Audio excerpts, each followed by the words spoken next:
Tome 1, module 2, la codification spirit, étude numéro 1. Phénomènes médiumniques qui ont précédé la codification. Les événements de Hydeville et les tables tournantes. Au milieu du XIXe siècle sont apparus, en Amérique, des phénomènes qui, par leur caractère ostensible et intentionnel, ont causé un fort impact dans l'opinion publique en général, résonnant dans le monde intellectuel de l'époque. Les phénomènes de Hydeville qui, aux côtés des tables tournantes, ont constitué puissamment à l'apparition du spiritisme. En 1847, la maison d'un nommé John Fox et de son épouse Margaret, demeurant à Hydeville, petit village de l'État de New York, fut troublée par des manifestations étranges. Des bruits inexplicables se faisaient entendre avec une telle intensité que rapidement, le repos de la famille en fut troublé. Malgré les plus minutieuses recherches, on ne put trouver l'auteur de ce tapage insolite, mais bientôt on remarqua que la cause productrice semblait être intelligente. Les filles de la famille Fox, Margaret et Kate, ainsi que la plus âgée, Leah, mariée, étaient médiums. Kate, de 11 ans, le 31 mars 1848, alors que les coups, appelés raps en anglais, devenaient plus persistants et forts, a décidé de défier le mystère en engageant un dialogue avec ce qui tous pensaient être le diable. Monsieur Splifoot, faites comme moi.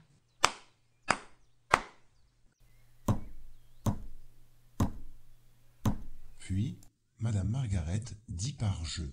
Maintenant, faites exactement comme moi. Compte 1, 2, 3, 4. Es-tu un esprit? Êtes-vous un esprit assassiné? Donnez 2 coups. Ces 2 derniers coups firent trembler la maison.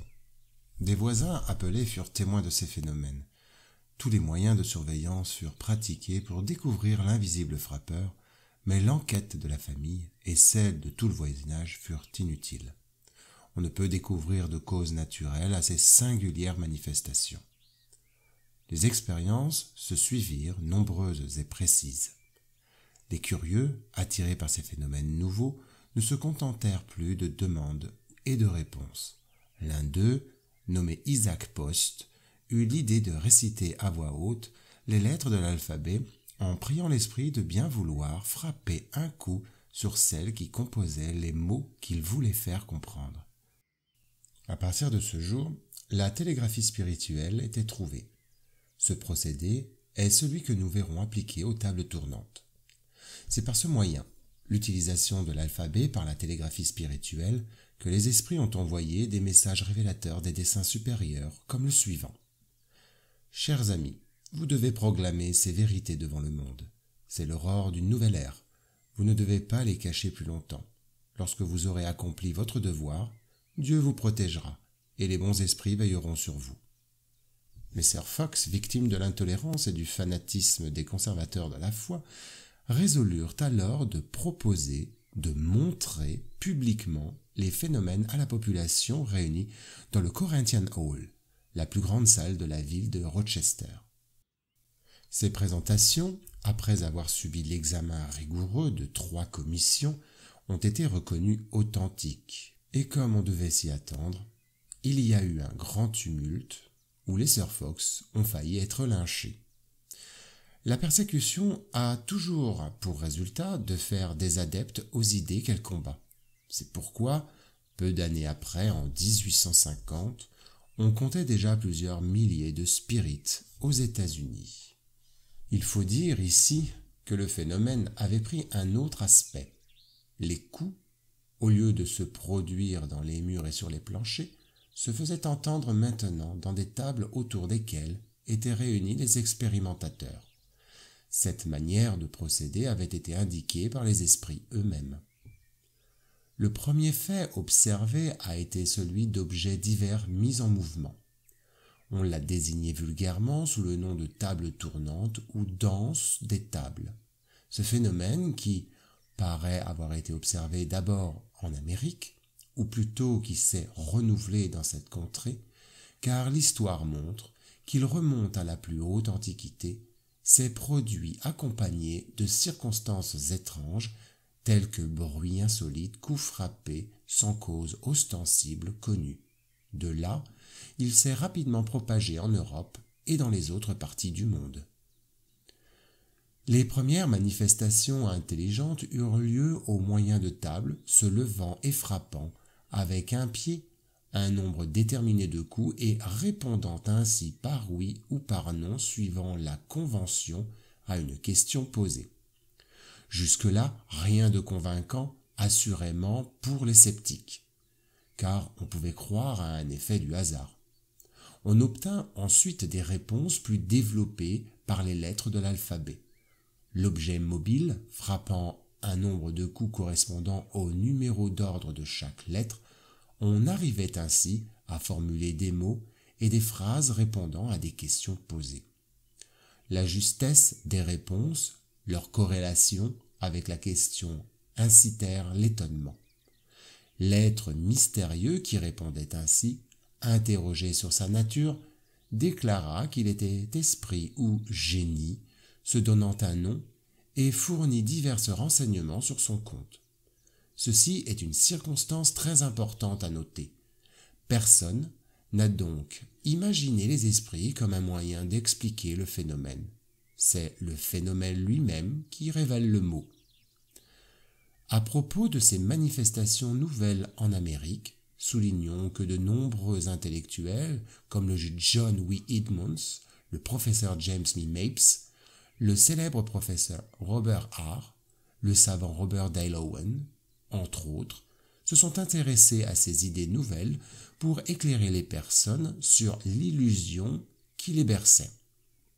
Mais au lieu de cela, ces savants avaient réfuté honnêtement leurs propos en déclarant la véracité des faits, augmentant ainsi davantage l'intérêt pour les manifestations médiumniques porteuses de messages provenant du monde spirituel. L'annonce des phénomènes mystérieux qui se produisaient en Amérique suscita en France une curiosité des plus vives et bientôt la vogue des tables tournantes atteignit un degré extraordinaire. Dans les salons, la mode était d'interroger les guéridons dans les questions les plus futiles. C'était un passe-temps d'un goût nouveau et qui fit fureur. En 1853, l'Europe entière avait son attention tournée vers le phénomène des 10 tables tournantes et dansantes, considéré le plus grand événement du siècle par le révérend père Ventura di Rolica, alors le plus illustre représentant de la théologie et de la philosophie catholique. La presse informait et émettait de larges commentaires autour des étranges manifestations.